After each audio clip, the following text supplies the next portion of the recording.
छोटा सा गांव था। उस गांव के कोने में एक पुराना कुआं था। कोई भी उस कुएं के पास जाने से डरता था। लोग कहते थे कि उस कुएं पर एक चुड़ैल का साया है।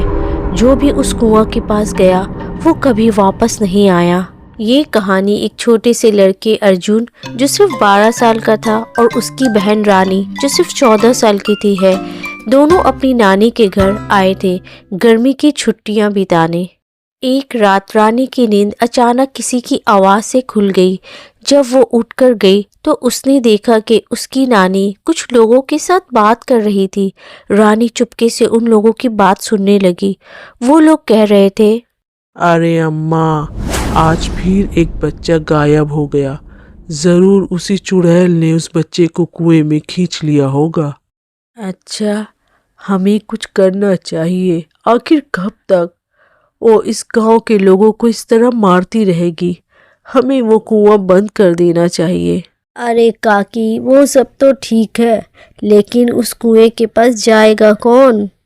रानी ये सब सुनकर अर्जुन के पास भागी आई और उसने अर्जुन को सब कुछ बताया। अर्जुन ने कहा, हाँ दी, उस कुएं में चुड़ैल है, इसलिए नानी ने हमें उस कुएं के पास जाने से मना किया है। फिर रानी ने कहा, अर्जुन, हमें कुछ करना चाहिए उस चुड़ैल को मारने के लिए।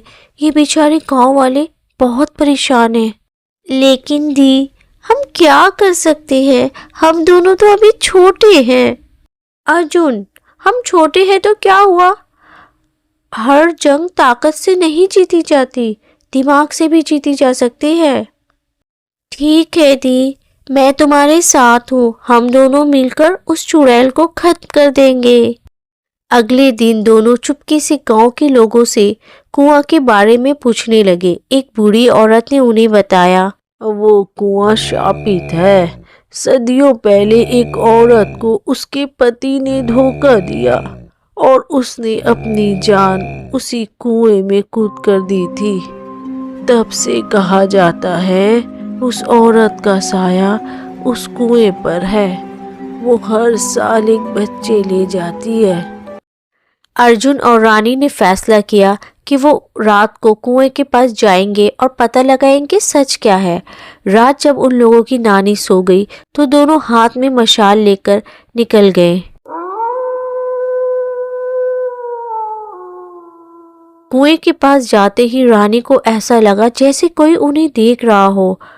अरुण डर से रोने लगा। रानी ने कहा, अर्जुन, डर मत भाई, मुझे लगता है ये बस लोगों का वहम है, यहाँ कोई चुड़ैल नहीं है।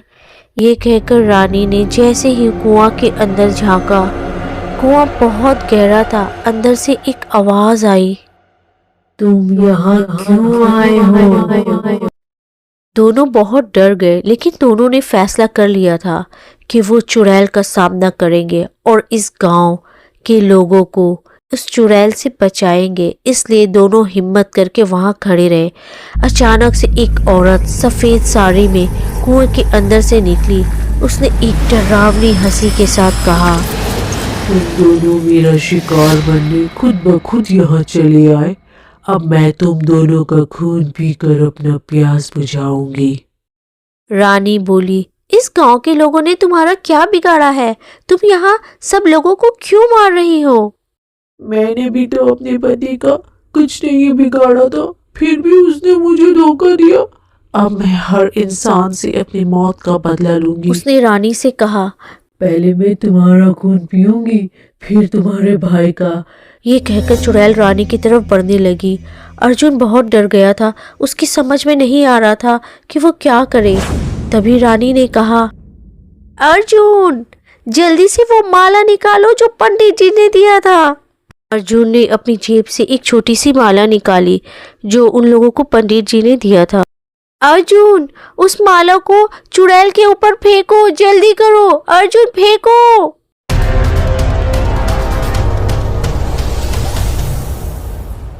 अर्जुन ने उस माला को चुड़ैल की तरफ उछाला। जैसे ही माला चुड़ैल से टकराई, वो चिल्लाने लगी। उसकी आवाज से पूरा गांव जाग गया। चुड़ैल की चीख के साथ ही उसका साया धीरे धीरे कुआं के अंदर चला गया। जल्दी से रानी ने उस माला को कुएं के अंदर डाल दिया। कुआं से तेज रोशनी निकली और फिर वो कुआं जलने लगा। गांव के सब लोग दौड़कर आए तो देखा कि कुआं जल रहा है। वो लोग रानी और अर्जुन को जिंदा देखकर बहुत खुश हुए, लेकिन साथ साथ उन लोगों को बहुत शर्मिंदगी भी हुई कि कैसे दो छोटे बच्चे ने अकेले ही लोगों को इतनी बड़ी मुसीबत से बचाया। और इतने दिनों से वो लोग डर रहे थे और ना जाने अब तक कितनी लोगों की जान ली थी उस चुड़ैल ने। और उन लोगों की समझ आ गया कि सही सोच और हिम्मत के साथ कोई भी बड़ी से बड़ी मुश्किल का सामना किया जा सकता है। वो लोग अर्जुन और रानी की बहादुरी से बहुत खुश हुए और फिर उस जगह एक मंदिर बना दिया। उस दिन के बाद से उस गांव से कोई भी बच्चा गायब नहीं हुआ। हेलो फ्रेंड्स, तो इस कहानी से हमने क्या सीखा? यही कि डर के आगे जीत है और सच्चाई और हिम्मत के साथ हर मुसीबत का सामना किया जा सकता है। अगर कहानी अच्छी लगी हो तो वीडियो को लाइक कर देना और अगर चैनल पे नए हो तो प्लीज़ सब्सक्राइब कर लेना। फिर मिलते एक नई स्टोरी के साथ। Bye bye.